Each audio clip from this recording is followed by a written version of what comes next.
नमस्कार दोस्तों, मैं डॉक्टर रियाज भदौरिया। हमारे YouTube चैनल पर आप सभी का स्वागत है।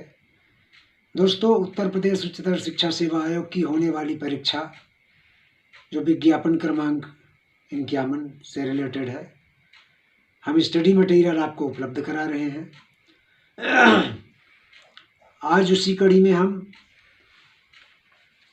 दो महान शिक्षाविद जिनका शिक्षा में बहुत बड़ा योगदान था, एक तो है मैरी वॉलस्टोनक्राफ्ट और दूसरे हैं पाउलो फ्रेरे। इन दो लोगों ने शिक्षा में विशेष योगदान दिया है। आज उनके बारे में हम चर्चा करेंगे। तो चर्चा करने से पहले हम आपसे एक रिक्वेस्ट करते हैं कि अगर आप हमारे चैनल को पहली बार देख रहे हैं या अभी तक सब्सक्राइब नहीं किए हैं तो हमारे चैनल को सब्सक्राइब कर लें। और हम महत्वपूर्ण प्रश्नों को आपके समक्ष प्रस्तुत करते रहेंगे।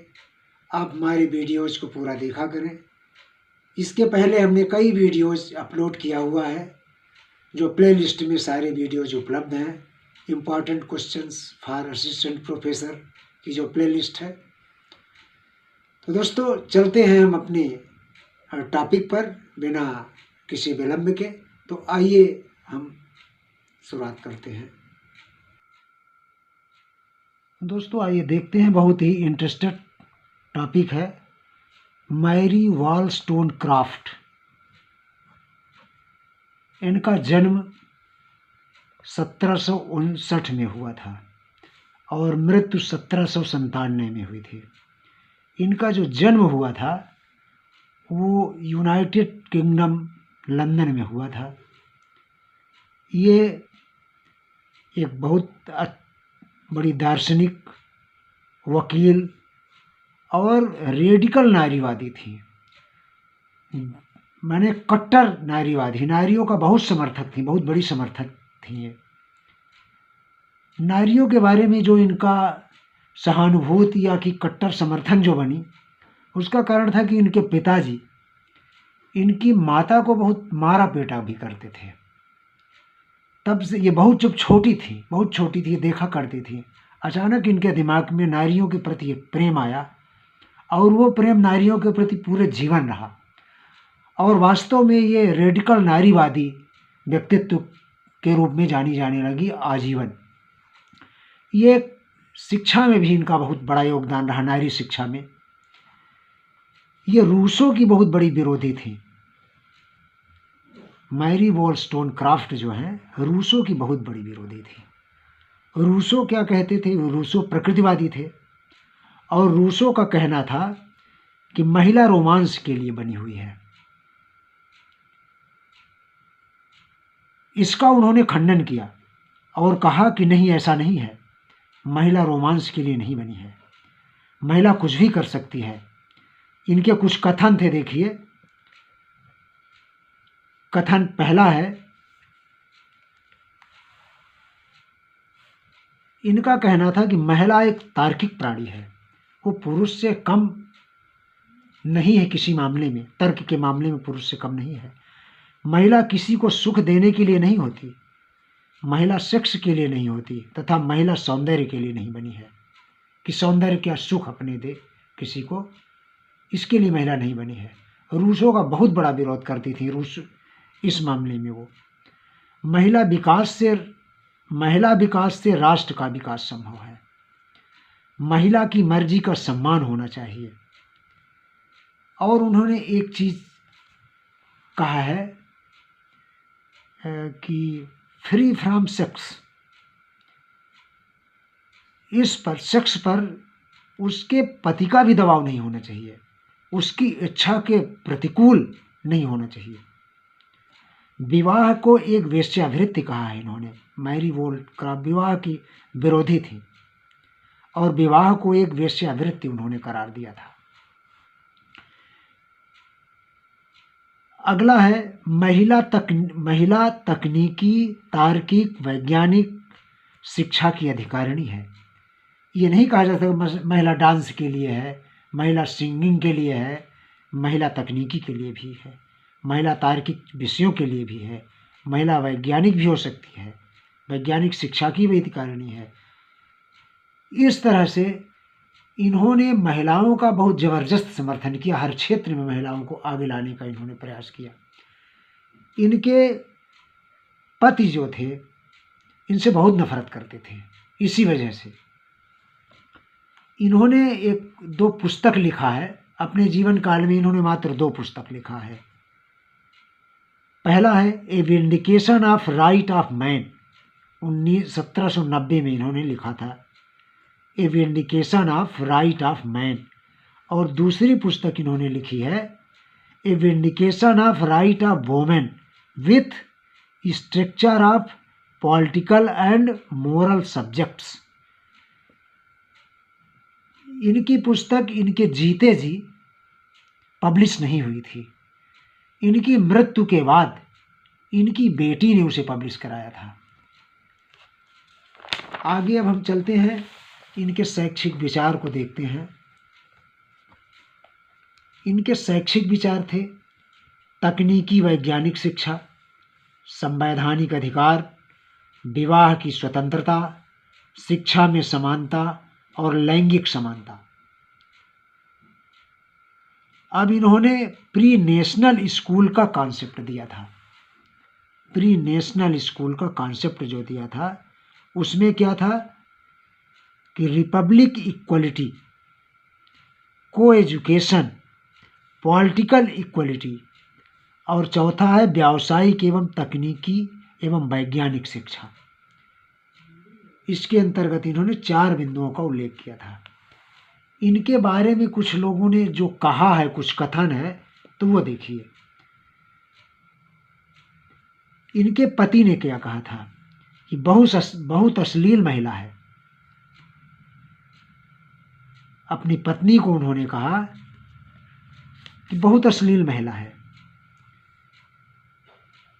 ये हासबोल पाल ब्रिटेन के थे। इन्होंने इनको कहा था, बहुत ही गंदा कमेंट किया था, पेटीकोट में हसीना। देखिए, ये प्रश्न पूछे हुए भी प्रश्न हैं। और आगे है बाइबिल ऑफ फेमिनिज्म। किस पुस्तक को कहा गया है? बाइबिल ऑफ फेमिनिज्म,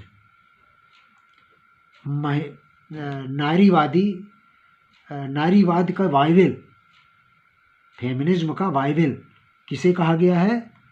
तो a vindication of right of women, जो इनकी दूसरी पुस्तक थी, a vindication of right of women, उसको कहा गया है बाइबिल ऑफ फेमिनिज्म।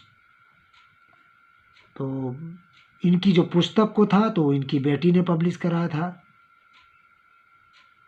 तो अब एक प्रश्न और इसमें कभी कभी पूछा जाता है कि जो काम 18वीं शताब्दी में मैरी वोल्स्टोनक्राफ्ट ने किया था, वही काम भारत में किसने किया था? ये प्रश्न आ जाता है कभी कभी। तो सावित्रीबाई फूले ने किया था वही काम। अब हम चलते हैं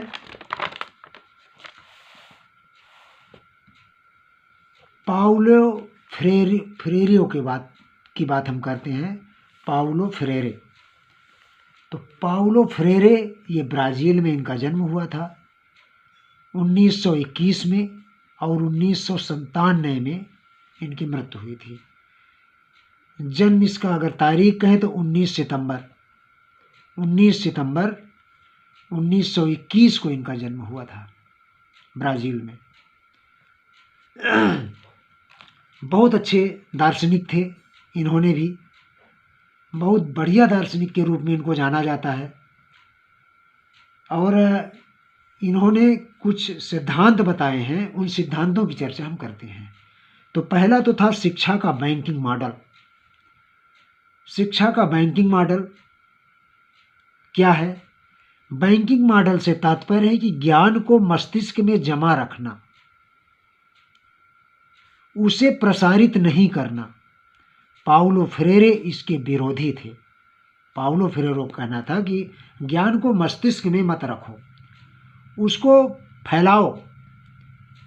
और उनके अनुसार ज्ञान मनी को कहा, जैसे मनी जो कहा बैंकिंग मॉडल, तो ज्ञान को मनी से तुलना किया है और छात्र को अकाउंट से तुलना किया है कि जो मनी को है अकाउंट में डालो, यानी ज्ञान को जो है छात्र तक पहुंचाओ। समझ में आ गया होगा।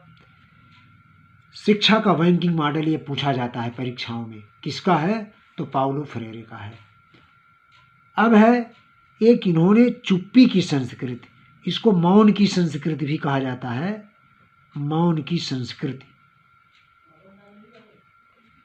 अब देखिए मौन की संस्कृति, समाज में हो रहे अनाचार। देखिए आज भी क्या है, जो ताकतवर लोग कुछ भी बोलें, कमजोर वर्ग तो उस पर विरोध नहीं करेगा। और यहाँ तक आज की संस्कृति जो है हमारी, चाहे जो जितना बड़ा भी, जितना ताकतवर व्यक्ति हो, बुराई के खिलाफ वो नहीं बोलता है, गलत के खिलाफ नहीं बोलता है। इसका उन्होंने जबरदस्त विरोध किया था। समाज में हो रहे अनाचार, गलत कार्य के विरुद्ध कोई बोलने का आदी नहीं। यहाँ पर दबंगों के सामने उनके अनाचार के विरुद्ध जनता नहीं बोलती थी। इस पर उनकी टिप्पणी थी कि जो अनाचार को देखता है, विरोध नहीं करता, वह अनाचार करने वाले से बड़ा अनाचारी है। ये पाउलो फ्रेरो की विचारधारा थी ये। अब अगला सिद्धांत आता है आलोचनात्मक शिक्षण। कभी ये भी प्रश्न पूछा गया है, क्रिटिकल पेडागाजी, क्रिटिकल पेडागाजी के जन्मदाता कौन है?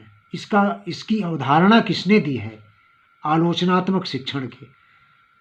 अब इसमें पाउलो ने सामाजिक न्याय का समर्थन किया है, गलत के खिलाफ चुप्पी का विरोध किया है, लोकतंत्र पर बल दिया है आलोचनात्मक क्रिटिकल पेडागाजी में। और इनका चौथा सिद्धांत है सक्रिय शिक्षार्थी। इसका कॉन्सेप्ट, जो कभी कभी ये प्रश्न पूछा जाता है कि सक्रिय शिक्षार्थी का कॉन्सेप्ट इनको कहाँ से मिला, तो ये मिला है जॉन डीवी से।